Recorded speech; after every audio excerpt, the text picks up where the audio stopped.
بسم الله الرحمن الرحيم. لقد جاءكم رسول من أنفسكم عزيز عليه ما عنتم حريص عليكم بالمؤمنين رؤوف رحيم. نحمده ونصلي على رسوله الكريم. اما بعد فقد قال الله تبارك وتعالى كما ورد في سورة الصف: اعوذ بالله من الشيطان الرجيم بسم الله الرحمن الرحيم. هو الذي ارسل رسوله بالهدى ودين الحق ليظهره على الدين كله ولو كره المشركون. يا أيها الذين آمنوا هل أدلكم على تجارة تنجيكم من عذاب أليم تؤمنون بالله ورسوله وتجاهدون في سبيل الله بأموالكم وأنفسكم ذلكم خير لكم إن كنتم تعلمون. فقال عز وجل كما ورد في نفس السورة: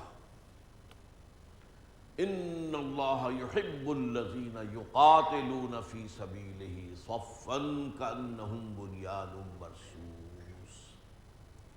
وقال جل وعلا كما ورد في سورة الانفال: وقاتلوہم حتی لا تکون فتنة ویکون الدین کلہ للہ. صدق اللہ العظیم.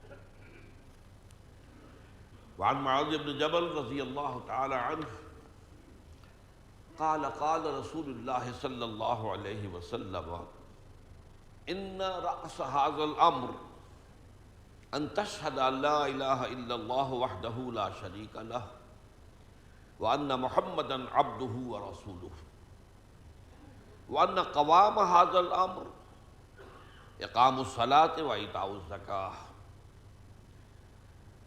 وان ذروة السنام منہ الجہاد فی سبیل اللہ وانما امرت ان اقاتل الناس حتى يقيموا الصلاة ويؤتوا الزکاة ويشهدوا ان لا الہ الا اللہ وحدہ لا شریک لہ وان محمدا عبدہ ورسولہ فاذا فعلوا ذلك فقد اعتصموا وعصموا مني دماءهم واموالهم الا بحقها وحسابهم على الله عز وجل.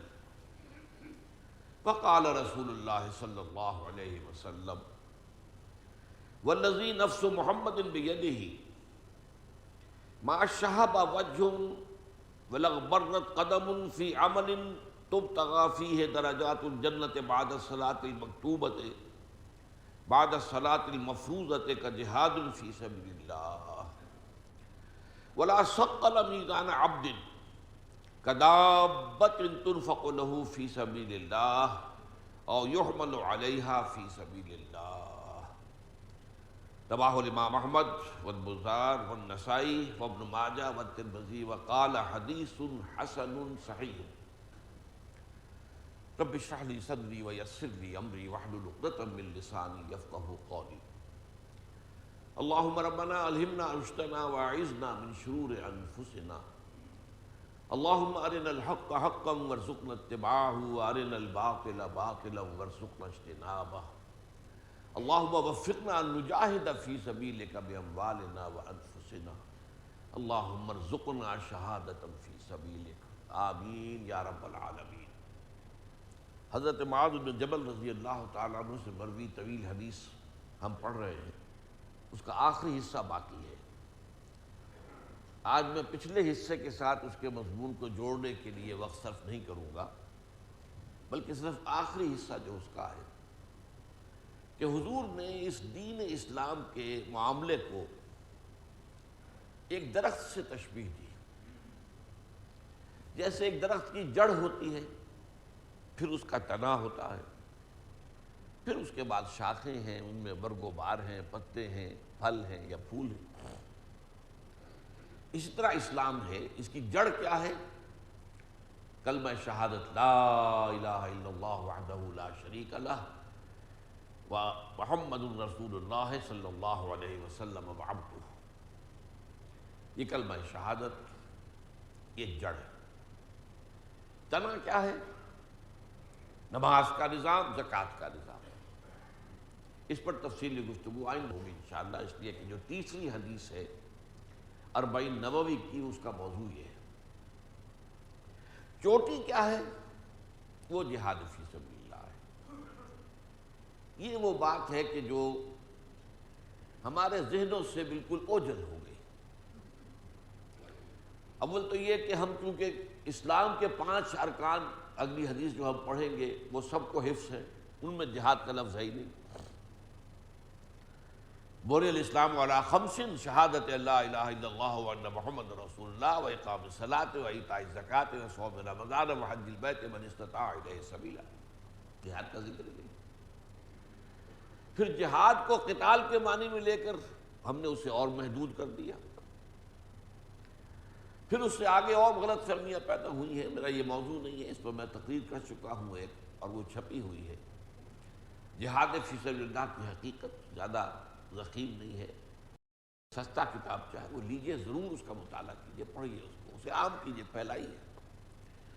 کیونکہ جہاد کے بارے میں غلط فہمیاں جو دوسروں نے، دشمنوں نے پھیلائی ہیں وہ تو پھیلائی ہیں، لیکن اپنوں نے جو غلط فہمیاں پیدا کی ہیں وہ زیادہ بنیادی ہیں۔ انہی کی بنا پر اصل میں دشمنوں کو زیادہ کچھ جہاد کے خلاف پروپیگنڈے کا حق حاصل ہوا ہے۔ بہرحال آج جو بات کہنی ہے وہ یہ ہے، دین کی چوٹی جہاد، جہاد کی چوٹی قتال۔ اب یہ جہاد جو ہے فی نفسہ ہی یہ خود ایک طویل عمل ہے۔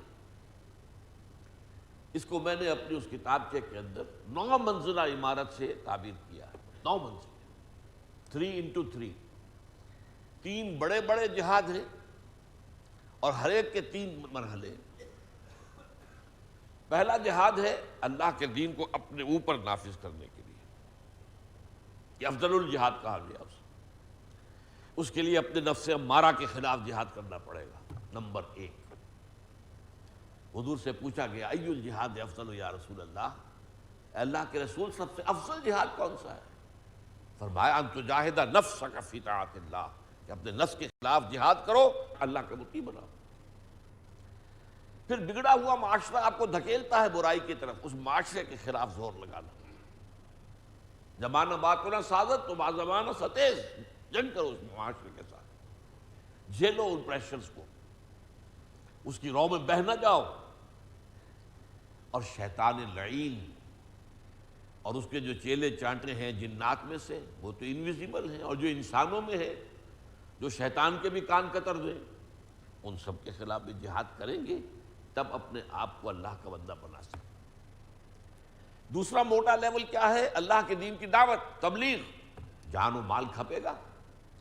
دین سیکھو گے تو سکھاؤ گے، پڑھو گے تو پڑھاؤ گے، سمجھو گے تو سمجھاؤ گے، لہذا یہ بھی ایک لائف لانگ پروسیس ہے۔ اس کے بھی 3 لیول ہیں۔ ایک ہے سوسائٹی کے بلند ترین سطح پر، انٹلیکچوئلز کے لیول پر دعوت و تبلیغ کے تقاضے کچھ اور ہیں۔ وہاں نرا واز کام نہیں کر سکتا، وہاں دلیل کی ضرورت ہوتی ہے، برہان کی ضرورت ہوتی ہے۔ قرآن اپنے مخالفین سے طلب کرتا ہے قُلْ هَاتُوا بُرْهَانَكُمْ إِن كُنتُمْ صَادِقِينَ، جو تم بات کہہ رہے ہو دلیل لاؤ نا، برہان لاؤ اگر سچے ہو۔ تو یہی مطالبہ دوسروں کو بھی تو حق ہے کہ آپ سے کریں، لیکن اس کے لیے تو انسان دین کی حکمت اور اس کے فلسفے کی گہرائیوں میں اتر چکا ہو، اور جدید زمانے کے جو غلط نظریات ہیں ان کو بھی ان کی تہ میں اتر کر سمجھ چکا ہو، اس کے بغیر تو ممکن نہیں۔ پھر ایک عوامی سطح پر دعوت و تبلیغ، یہاں نصیحت، موعظت، خلوص کے ساتھ آپ بات کریں، چونکہ عام لوگوں کے ذہن جو ہے وہ کلین سلیٹ کے مانند ہیں، تختی سفید، لکھ جو چاہو لکھ دو، ان کے دماغوں میں خناس نہیں ہے، غلط فلسفے بھرے ہوئے نہیں ہیں۔ لیکن ان کے لیے تو یہ ہے از دل خیزت بر دل تیزت۔ ہاں آپ کا عمل آپ کی دعوت و تبلیغ کی شہادت دے رہا ہو کہ ہاں یہ واقعتاً جو بات مجھ سے کہہ رہا خود بھی کر رہا ہے۔ پھر یہ ہے کہ جو گمراہی کے اوپر تلے ہوئے ہیں آپ کو گمراہ کرنے کے لیے، جنہیں تنخواہیں ملتی ہیں، وہ قادیانی مبلغ ہوں، وہ چاہے عیسائی مبشر ہوں، بابی ہوں، کوئی بھی ہو، ان کے لیے بہرحال ان سے مناظرہ کرنے کے لیے تمہیں بہت ایکسپرٹ ہونا پڑے گا، جس کی بہت بڑی مثال ابھی حال ہی میں ابھی فوت ہوئے زیادہ عرصہ نہیں ہوا شیخ احمد دیدات، اور جس کی اس وقت ایک موجودہ مثال دنیا میں موجود ہے ڈاکٹر ذاکر نائک، اور ایک زمانے میں مولانا رحمۃ اللہ کیرانوی رحمۃ اللہ علیہ وہ اٹھے تھے جنہوں نے پادری فینڈر کو شکست دی تھی جو یہاں سے بھاگا تھا، ورنہ شاید پورا ہندوستان جو ہے ہندوستان کے مسلمان شاید عیسائی ہو جاتے، کیونکہ اس نے کلکتے سے چل کر دلی تک ہر بڑے شہر میں علماء سے مناظرہ کیا اور ہر جگہ شکست دی۔ پھر دلی کی لال مسجد جو ہے بادشاہی مسجد، دلی کی جامع مسجد، اس کی سیڑھیوں پر کھڑے ہو کر اوپن چیلنج تھرو کیا، مسلمانوں میں کلکتے سے چل کے یہاں تک آیا، ہر شہر میں تمہارے مولویوں کو اور تمہارے علماء کو میں نے شکست دی، اب میں تھرو آؤٹ انڈیا اوپن یہ چیلنج تھرو کر رہا ہوں، ہے کوئی جو آئے مجھ سے مقابلہ کرے؟ اب اگر کوئی نہ آ سکتا، علماء نے شکستیں کیوں کھائیں؟ انہوں نے کبھی بائبل پڑھی ہی نہیں، بائبل تو پڑھنا دور رہا، قرآن مجید بھی نہیں، اس لیے کہ ان کے ہاں تو فقہ چلتی تھی، میں فتویٰ دینا ہے تو فتویٰ دینے کے لیے فقہ کا علم کافی ہے، اور فقہ کا زیادہ مواد جو ہے وہ تو حدیث سے آتا ہے، قرآن سے تو کم ہے، لہذا قرآن کے ساتھ بھی ان کا اشتغال اتنا نہیں تھا جتنا کہ ہونا چاہیے تھا، اور بائبل تورات یہ تو کبھی پڑھی ہی نہیں، تو مناظرہ کیسے ہو؟ وہ آتے تھے پڑھ کر سمجھ کر، عربی کے ماہر، فارسی کے ماہر۔ بہرحال یہ 3 لیول ہو گئے جہاد دین کی دعوت و تبلیغ کے لیے، وہ جہاد تبلیغ اور دعوت کا at the level of the intellectuals, intelligent minority, intellectual minority, at the level of the common masses, اور یہ کہ ان گمراہ کرنے والوں پر ادھار کھائے بیٹھے ہوئے اور اس کی تنخواہ پانے والے لوگوں سے مناظرہ اور مجادلہ۔ پھر ہے 3 دین کو قائم کرنے کی جد و جہد، اس میں پہلا مرحلہ یہ ہے کہ دعوت دیتے رہو، تبلیغ کرتے رہو، تمہیں کوئی مارے تو سہ لو، جوابی کارروائی نہ کرو۔ 12 برس تک مکے میں یہ حکم تھا حضور کا، پیسو ریزسٹنس جدید اصطلاح میں اس کو کہیں گے۔ پھر جب محسوس ہو کر طاقت کافی ہے تو ایکٹیو ریزسٹنس، چیلنج تھرو کرو اب پورے اس نظام کو، اور آخری مرحلہ آؤ میدان جنگ کے اندر۔ تو یہ نئی منزل ہے قتال فی سبیل اللہ۔ تو پہلی بات تو یہ سمجھنے کی ہے کہ یہ جہاد اور قتال کے درمیان جو فرق ہے اس کو اچھی طرح سمجھ لیجئے، اس لیے میں نے سورہ صف کی آیتیں سنائی جو بہت مرتبہ سنائی گئی۔ اس جہاد و قتال کا مقصد کیا ہے؟ هو الذی ارسل رسولہ بالہدی ودین الحق لیظہرہ علی الدین کلہ، اللہ کے دین کو غالب کرنا، نظام قائم کرنا۔ اس نظام کے نیچے کوئی یہودی رہے، کوئی عیسائی رہے، کوئی ہندو رہے، کوئی مجوسی رہنا چاہے رہے، لیکن نظام اللہ کا ہو، یہ مقصد، یہ جد و جہد۔ اس کے لیے جو پہلی 8 منزلوں کی جد و جہد ہے وہ جہاد ہے، اور اس کے لیے اسی سورہ صف میں جو فرمایا یا ایھا الذین آمنوا هل ادلکم علی تجارۃ تنجیکم من عذاب الیم، اے ایمان والو کیا تمہیں بتاؤں وہ کاروبار، وہ تجارت جو تمہیں دردناک عذاب سے، جہنم سے چھٹکارا دلا دے۔ تؤمنون باللہ ورسولہ وتجاہدون فی سبیل اللہ باموالکم وانفسکم، ایمان پختہ رکھو اللہ پر اور اس کے رسول پر، اور جہاد کرو اپنی جانوں اور مالوں کے ساتھ اللہ کی راہ میں۔ گویا کہ اس جہاد کے بغیر جہنم سے چھٹکارا پانے کا خیال ایک امید موہوم ہے، یہ آپ کی گھڑی ہوئی وشفل تھنکنگ ہے۔ اب اس سے اندازہ ہوا کہ جہاد کے بغیر تو نجات ہے ہی نہیں، اور نفس کے خلاف تو 24 گھنٹے جہاد کرنا پڑتا ہے۔ بندہ مومن کی زندگی کا کوئی لمحہ ایسا ہو ہی نہیں سکتا کہ جہاد نہ ہو رہا ہو۔ فجر کے عین وقت جو ہے اذان کی آواز سن لی، آنکھ بھی کھل گئی، نفس نے کہا ذرا سو جاؤ، بس کروٹ لی اور انٹا غفیل۔ یہ جہاد جو ہے اس کے خلاف کھڑے ہو جانا، جیسا کہ حدیث میں آتا ہے، خاص طور پر سردی کے موسم میں شدید، معلوم ہوا کہ وضو کرنا بھی کوئی آسان کام نہیں، گیزر تو ہوتے نہیں تھے، لیکن یہ کہ اس وقت اٹھنا نفس کے خلاف جہاد بہت بڑا جہاد ہے، اس کے بغیر نہیں آدمی اٹھ سکتا، نماز نہیں پڑھ سکتا، باجماعت مسجد میں جانا، سردی کا وقت ہے، ٹھنڈی ہوا چل رہی ہے، وغیرہ وغیرہ۔ تو قتال جو ہے گویا کہ یہ تو بیس لائن ہے جہاد فی سبیل اللہ، اس کے بغیر تو نجات ہی نہیں۔ اس کی چوٹی میں نے کہا تھا دین کی چوٹی جہاد فی سبیل اللہ، جہاد فی سبیل اللہ کی چوٹی قتال فی سبیل اللہ۔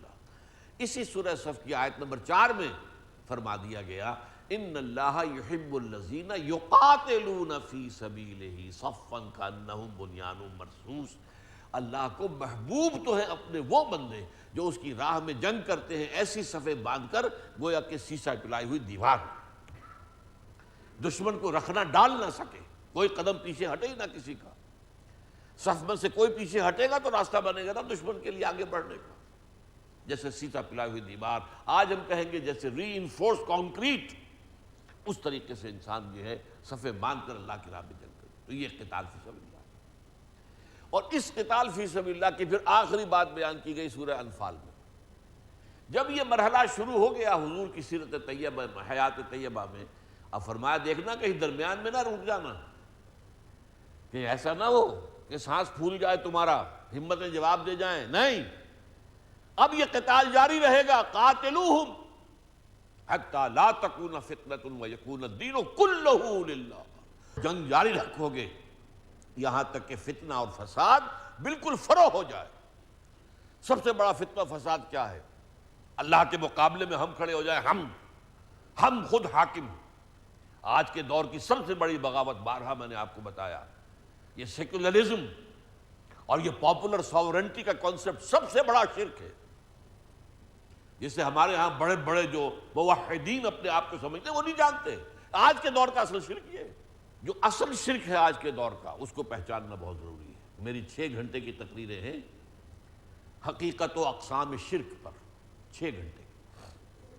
بہرحال یہ جو ہے قاتلوہم، اب یہ قتال جاری رہے گا حتی لا تکون فتنۃ، کہ فساد اور بغاوت اللہ کے خلاف بالکل فرو ہو جائے، اور دین کل کا کل اللہ کے بود آئے، اللہ کے تابع آ جائے۔ سارا نظام، سیاسی نظام، معاشی نظام، معاشرتی نظام، دیوانی قانون اور فوجداری قانون، آئلی قوانین، ہر شے اللہ کے دین کے تابع ہو جائے، اس وقت تک یہ قتال جاری رہے۔ یہ ہے اس قتال کا معاملہ، اور ایک خاص قتال جو ہم پڑھ چکے ہیں اس حدیث کے اندر جو آیا ہے، جس میں گویا کہ ایسی بات سامنے آتی ہے کہ قتل عام کر دیا جائے مشرکین کا، اس کا پس منظر میں بیان کر چکا ہوں۔ یہ گویا کہ اس قتال فی سبیل اللہ کی آخری چوٹی ہے، جس کو جدید اصطلاح میں ہم کہیں گے موپنگ اپ آپریشن۔ کیا ہوتا ہے کسی جنگ میں، ایک فوج کو فتح تو حاصل ہو گئی ہے بحثیت مجموعی، اب وہ دیکھتے ہیں، اچھی طرح چھانتے ہیں، بینتے ہیں، کہیں کوئی پاکٹ آف ریزسٹنس موجود تو نہیں ہے۔ تو یہ موپنگ اپ آپریشن ہوا ہے، اور یہ خاص امیین کے خلاف تھا، کسی اور کے لیے نہیں۔ ان کے لیے صرف 2 آلٹرنیٹیوز تھے، چونکہ محمد تم میں سے تھے صلی اللہ علیہ وسلم، اور انہوں نے تمہاری زبان میں تم پر اتمام حجت کر دیا، اللہ نے تمہاری زبان میں اپنا کتاب نازل کر دی، اب تمہارے پاس یو ہیو نو ایکسکیوز، اب تم ایمان نہیں لاؤ گے تو قتل کر دیے جاؤ گے۔ لیکن باقی دنیا کے لیے یہ بات نہیں تھی، وہ میں آپ کو اسی سورہ مبارکہ کی جو آیت ہے وہ سنا چکا ہوں، جو اہل کتاب کے بارے میں، وہ بھی وہیں تھے موجود، لیکن یہ نہیں کہا کہ تم یا تو ایمان لاؤ یا قتل کر دیے جاؤ گے، نہیں، بلکہ وہاں 3 شکلیں ہمیشہ اسی کے بعد جب بھی صحابہ کرام کی فوجیں باہر نکلی ہیں وہ 3 باتیں کہی گئی۔ وہ کیا؟ ایمان لے آؤ، ہمارے برابر کے بھائی ہو جاؤ۔ میں نے جیسا کہ پہلے بھی کہا تھا، ہم یہ بھی نہیں کہیں گے ہم سینئر مسلمان ہیں، ہمارے حقوق زیادہ ہیں، تم جونیئر مسلمان ہو، تمہارے حقوق کم رہو۔ المسلم کفر لکل مسلم، تمام مسلمان اپنے سیاسی اور جو دستوری اور قانونی حقوق ہیں ان میں برابر ہیں۔ نمبر 2 یہ نہیں مانتے تو اللہ کے دین کا غلبہ برداشت کرو، دین کا، اس کے نیچے تم یہودی رہو، نصرانی رہو، ہمیں کوئی اعتراض نہیں، تمہارے سینیگوگز، تمہارے چرچز کی حفاظت کی جائے گی، تمہیں پرسنل لا کی پوری آزادی دی جائے گی، تمہارے ہاں اسلامی ریاست میں رہتے ہوئے معیشت کے لیے کاروبار کرنے کی اجازت ہے، ملازمتیں کرنے، ہر چیز دروازہ کھلا ہوا ہے۔ لیکن یہ ہے کہ دین اللہ کا ہوگا، مذہب تمہارے ہو سکتے ہیں، ہندو رہو، سکھ رہو، پارسی رہو، عیسائی رہو، یہودی رہو، مجوسی رہو، بدھ رہو، جو چاہے رہو، مذہب رہ سکتے۔ تو یہ معاملہ خاص تھا، یہ موپنگ اپ آپریشن ہوا ہے، اور حال صورت یہ ہے کہ آیت تو انتہائی خوفناک ہے۔ فَإِذَا انْسَلَخَ الْأَشْهُرُ الْحُرُمُ فَاقْتُلُوا الْمُشْرِكِينَ حَيْثُ وَجَدتُّمُوهُمْ وَخُذُوهُمْ وَاحْصُرُوهُمْ وَاقْعُدُوا لَهُمْ كُلَّ مَرْصَدٍ۔ یہ جو 4 مہینے کی مہلت دے دی گئی ہے، جیسے یہ ختم ہو جائے تو مسلمانوں ان مشرکین کا قتل عام کرو، انہیں پکڑو، ان کا گھراؤ کرو، محاصرہ کرو، اور ان کو پکڑنے کے لیے گھات میں لگ کر بیٹھو۔ کتنے سخت الفاظ، لیکن حقیقتاً واقعتاً کیا ہوا؟ ایک شخص کے قتل کی نوبت بھی نہیں آئی۔ سب امیین اسلام لے آئے، یا کچھ لوگ جو ہیں وہ پھر جزیرہ نما عرب کو خیر بات کہہ کے چلے گئے۔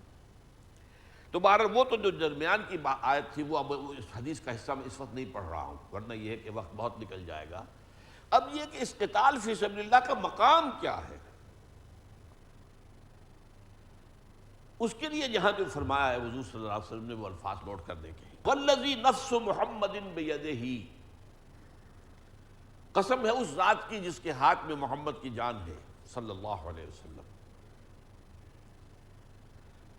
ما شہب وجہ، نہیں کوئی چہرہ تھکن کی وجہ سے نڈھال ہوا یا اس کا رنگ متغیر ہوا، وَلَغْبَرَّتْ قَدَمٌ فِي عَمَلٍ، اور نہ ہی کوئی قدم جو ہے وہ غبار آلود ہوئے، فی عمل، کسی ایسے عمل میں، تبتغى فیہ درجات الجنہ، کہ جس کے ذریعے سے جنت کے درجے حاصل کرنے کی کوشش کی جائے۔ اب یہ ذرا جس کا ہمارا ایک ویلیو سٹرکچر ہے اس کو سمجھ لیجئے۔ سب سے اونچا مقام دین میں کیا ہے؟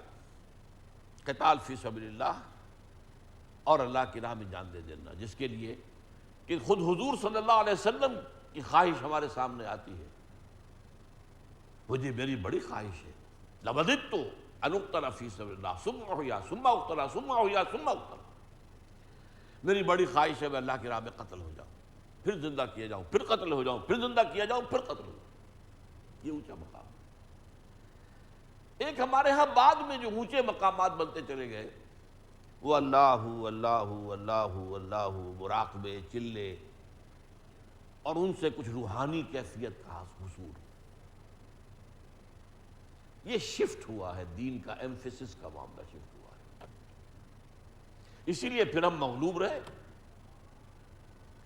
اسی لیے ایک مرتبہ خلافت راشدہ کے نظام کے درہم برہم ہو جانے کے بعد دوبارہ خلافت کا نظام نہیں قائم ہو سکا آج تک،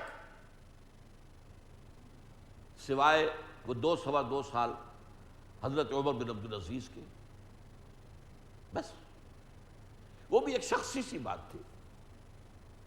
جیسے حضرت داؤد علیہ السلام کو اچانک حکومت مل گئی، کوئی اس کے لیے انہوں نے جہاد نہیں کیا تھا، کوئی اس کے لیے کوئی جماعت نہیں بنائی تھی، کوئی جد و جہد نہیں کی تھی، ان مراحل میں سے نہیں گزرے تھے، بس جھولی میں آ پڑی۔ اسی طرح حضرت عمر کا معاملہ رضی اللہ تعالیٰ رحمۃ اللہ علیہ، صحابی نہیں ہے، تابعی ہے، عمر بن عبدالعزیز حضرت عمر کے نواسے بنتے۔ بہرحال اس کے علاوہ آج تک تو وہ خلافت کا نظام دوبارہ نہیں ہے۔ کیوں نہیں آیا؟ اس لیے کہ یہ شفٹ آف ایمفیسس ہو گیا، روحانیت کے نام سے ایک اور ہی تصور ذہنوں کے اندر راسخ ہو گیا۔ آپ کو صوفیاء کرام اور بڑے بڑے اولیاء اللہ کے بارے میں جو قصے ملیں گے، 40 برس تک جنگلوں میں رہ کر ریاضت کی۔ اب پتہ نہیں یہ قصے جھوٹے ہیں سچے، واللہ عالم۔ 40 برس تک حضرت امام ابو حنیفہ نے عشاء کی وضو کے ساتھ فجر کی نماز پڑھی ہے۔ پتہ نہیں صحیح ہے یا غلط ہے۔ حضور کی تو حدیث یہ ہے کہ میں رات کو سوتا بھی ہوں اور کھڑا بھی رہتا ہوں، عبادت بھی کرتا ہوں، میری سنت تو یہ ہے۔ یہ سارا اصل میں جو ہوا روحانیت کا، اس پر میرا ایک کتابچہ ہے، اس کے لیے بھی دین میں گنجائش ہے، یہ نہیں میں سمجھتا کہ ہے نہیں۔ ایک دفعہ دین قائم ہو جائے، اللہ کا دین قائم ہے، آپ اس کے نیچے رہتے ہیں، اب اس دین کو آگے پھیلانا یہ اس نظام حکومت کا کام ہے۔ آپ سے مطالبہ کیا جائے گا، آؤ نکلو میدان میں، آپ کو جانا پڑے گا۔ حضرت عمر کے زمانے میں رضی اللہ تعالیٰ عنہ، شام میں، ایران میں جہاد ہو رہا تھا، قتال ہو رہا تھا۔ تو کیا ہوتا تھا، فلاں محاذ سے مطالبہ آ گیا 10,000 آدمی اور چاہیے، اعلان کیا گیا مسجد نبوی میں 10,000 آدمی نکل آئے، باقی سب سو اپنے گھروں کے اندر، کوئی بلیم نہیں آپ پر، کوئی ملامت نہیں، 10,000 آدمی چاہیے تھے، تو یہ تو گویا کہ ایک فرض کفایہ کے درجے میں تھا، چلے جائیے، اور نہیں ہے تو ٹھیک ہے گھر میں رہے۔ اب اس حالت میں نوافل کے ذریعے سے، اوراد اور وظائف کے ذریعے سے اپنی روحانیت کو ترقی دینا، یہ میرے نزدیک صحیح تھا، یہ غلط نہیں تھا۔ ایک حدیث کے اندر موجود ہے کہ اللہ کے قرب کے حصول کے دو ذریعے ہیں، تقرب بالفرائض، تقرب بالنوافل۔ ان میں بہت اونچا درجہ جو ہے تقرب بالفرائض کا ہے، اللہ تعالیٰ کو سب سے زیادہ پسند یہ ہے کہ اس کا بندہ اس سے فرائض کے ذریعے سے تقرب حاصل کرے، لیکن نوافل کے ذریعے سے بھی تقرب حاصل ہوتا ہے، اس کا بہت اونچا مقام بھی ہے، لیکن یہ کب ہوگا جب کہ وہ فرض کی تکمیل ہو چکی ہو۔ فرض ہوا نہیں اور آپ نوافل کے ڈھیر لگائے جا رہے ہیں تو وہ نفل قبول ہوگا؟ تو فرائض میں سے جب دین کو غالب کرنے کی جد و جہد اس فہرست سے نکل گئی تو دین کا نظام تو نہیں تھا، لیکن وہ اپنے نوافل کے ذریعے سے، اپنے چلوں کے ذریعے سے، اوراد و وظائف کے ذریعے سے، اور جو بھی بہرحال یہ سب مانتے ہیں تمام جتنے بھی سلسلے ہیں سلوک کے کہ وہ طریقے مسنون نہیں ہیں، مسنون طریقے نہیں ہیں جن طریقوں سے کہ انہوں نے اپنے ہاں کا خانقاہی نظام بنایا ہے۔ لیکن یہ کہ میں یہ نہیں کہتا کہ مفید نہیں، مفید ہے، بہت سی نفسیاتی قسم کی ایکسرسائزز کے ذریعے سے انسان میں ایک روحانی کیفیت اور روحانی برتری پیدا ہو جاتی ہے، اس لیے کہ وہ ایک روحانیت، روح انسان میں ہے نا۔ تو جیسے آپ ڈنڈ نکالیں گے اور اٹھک بیٹھک کریں گے تو آپ کے پٹھے مضبوط ہوں گے کہ نہیں ہوں گے، اسی طرح روحانی جو ہے ایکسرسائزز کے ذریعے سے آپ کی وہ جو روح جو ہے اس کے اندر تقویت پیدا ہوتی ہے، ایک روحانی کیفیت حاصل ہوتی ہے، میں اس کا انکار نہیں کر رہا، لیکن ہمارے لیے اسوہ کیا ہے؟ لَقَدْ كَانَ فِي لَكُمْ فِي رَسُولِ اللَّهِ أُسْوَةٌ حَسَنَةٌ۔ حضور کا اور صحابہ کا طریقہ کار کیا تھا؟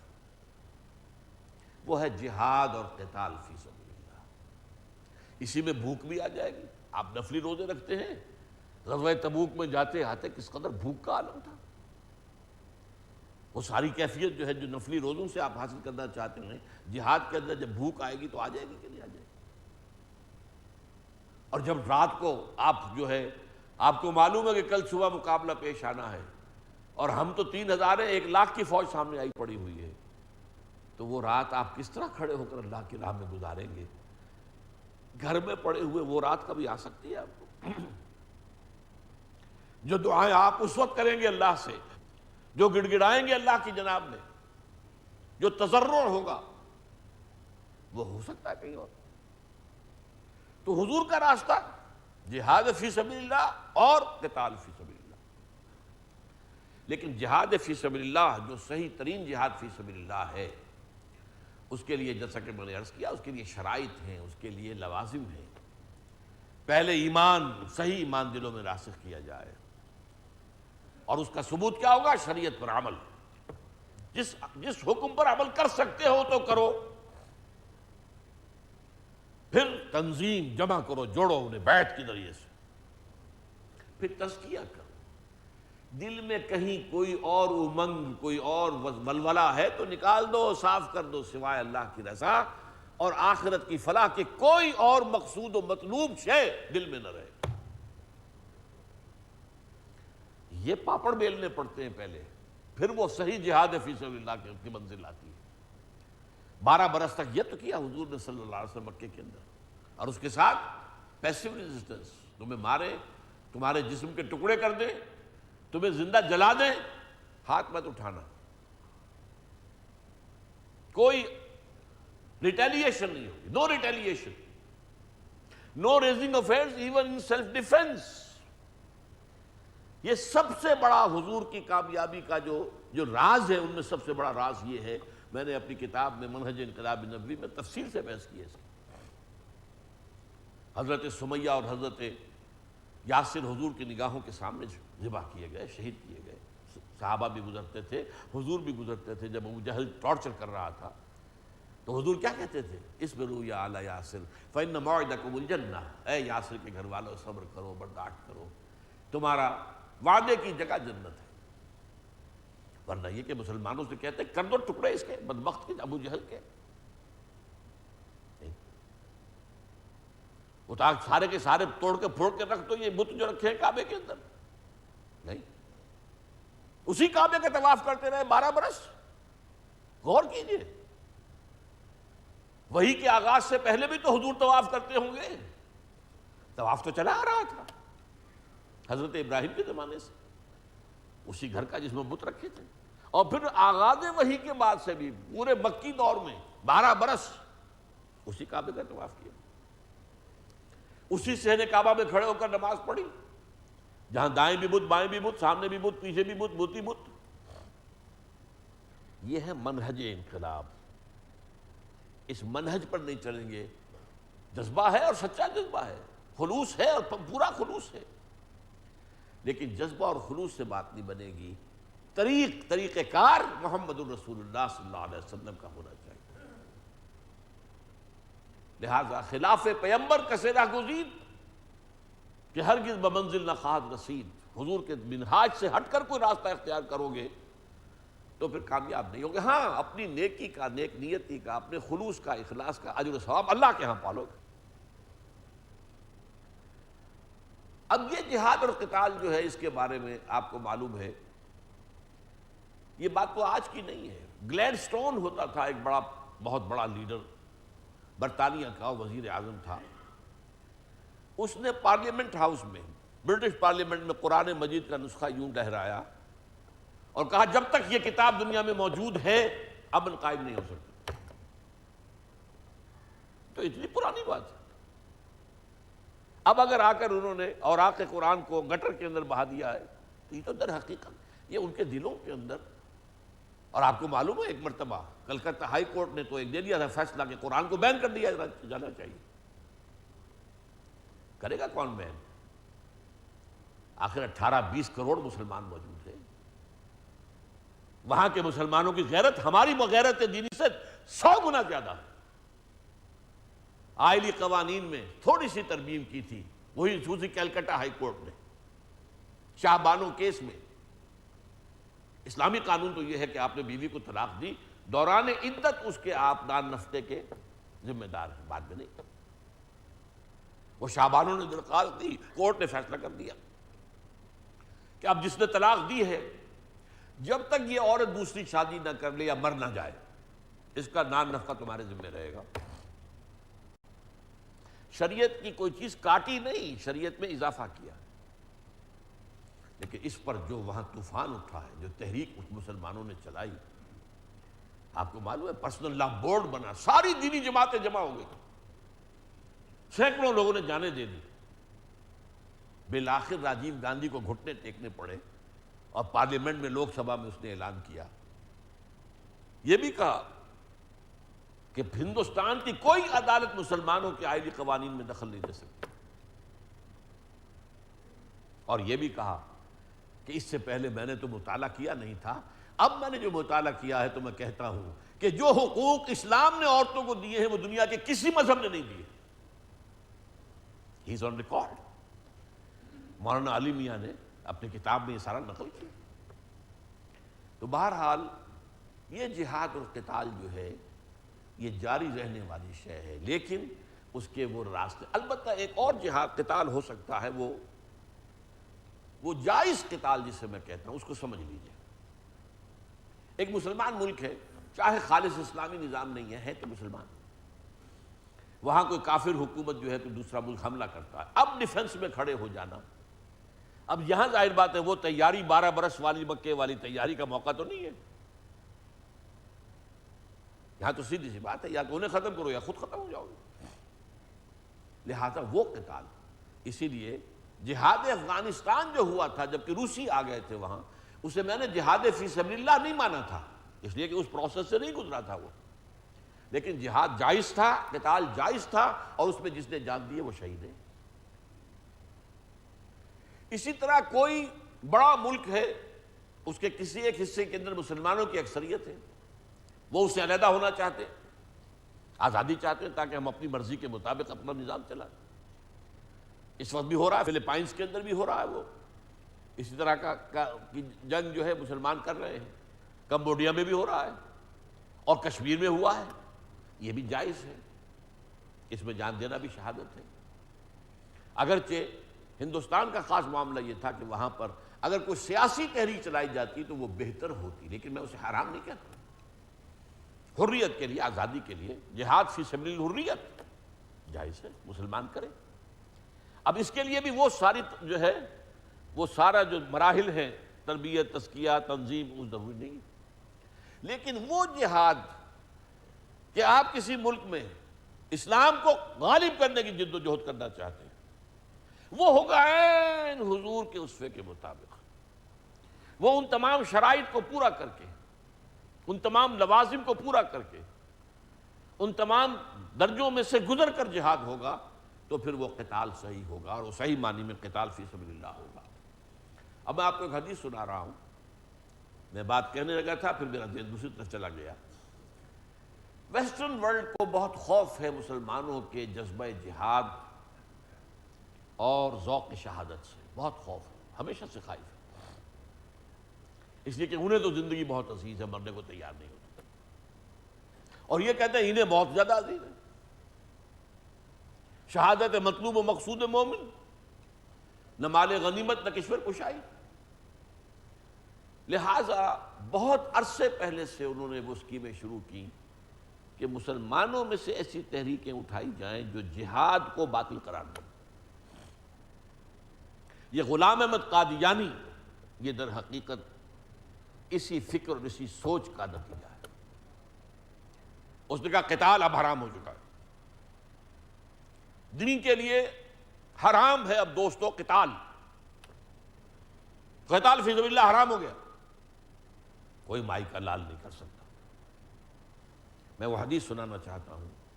حضور نے فرمایا الجہاد ماضٍ، جہاد جاری رہے گا منذ بعثنی اللہ، اس وقت سے جب سے اللہ نے مجھے مبعوث کیا، الی ان یقاتل آخر هذه الامة الدجال، یہاں تک کہ میری اس امت کا آخری حصہ دجال کے خلاف جنگ کرے گا. اب اس ایک حدیث میں جہاد اور قتال دونوں آ گئے، جیسے سورہ صف میں جہاد فی سبیل اللہ، قتال فی سبیل اللہ دونوں آ گئے. اس حدیث میں بھی ہے الجہاد ماضٍ منذ بعثنی اللہ الی ان یقاتل آخر هذه الامة الدجال. وہ قتالوں کا سلسلہ شروع ہو چکا ہے. حضور کی دوسری خبریں جو ہیں کتاب الملاحم جو ہیں ان کے اندر کہ پہلے رومیوں سے جنگیں ہوں گی، وہ ہو رہی ہیں، عیسائیوں کے عیسائی حملہ آور ہوئے. ایک بہت بڑی جنگ ہوگی جن میں 80 جھنڈے لے کر عیسائی جو ہیں مسلمانوں پر حملہ آور ہوں گے، اور ہر جھنڈے کے نیچے 12,000 فوج ہوگی. یہ حدیث ہے حضور.